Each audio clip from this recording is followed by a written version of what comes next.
guys, it's Sergio and Sheila, and we are the Sergio and Sheila Real Estate Group, your Dallas luxury experts, coming soon to a closing near you. That's right. Hey guys, welcome to the channel. If it's your first time to the channel and you enjoy watching home tours and learning all things real estate, we would like to personally invite you to our YouTube family by subscribing. So please make sure to subscribe down below. All right guys, today we're in the Lower Greenville neighborhood in Dallas. We're only 5 to 7 minutes to SMU, which is Southern Methodist University.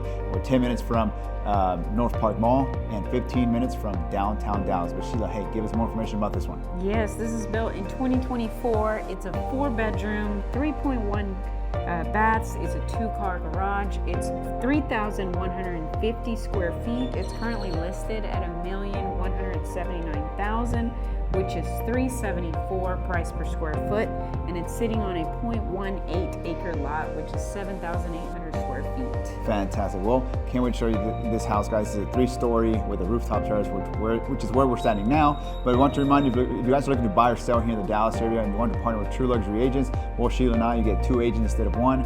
We have over 10 years experience, and we're with the #1 luxury broker in town. With that being said, let's go check out the property. Enjoy the music and enjoy the tour. Again.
Well, there you have it, guys. Hope you enjoyed the tour. Down below we have more information about the property, and if you're interested in viewing the property, please make sure to reach out to us. Perhaps you're interested in selling your house for top dollar in today's market. Well, we can help you with all your buyer or seller needs. All you need to do is schedule a consultation call by clicking on one of the links down below. Please like, comment, and subscribe. It really helps with the channel. And as always, remember to follow us on Instagram at Sergio and Sheila. Guys, thank you so much for watching. See you guys next time.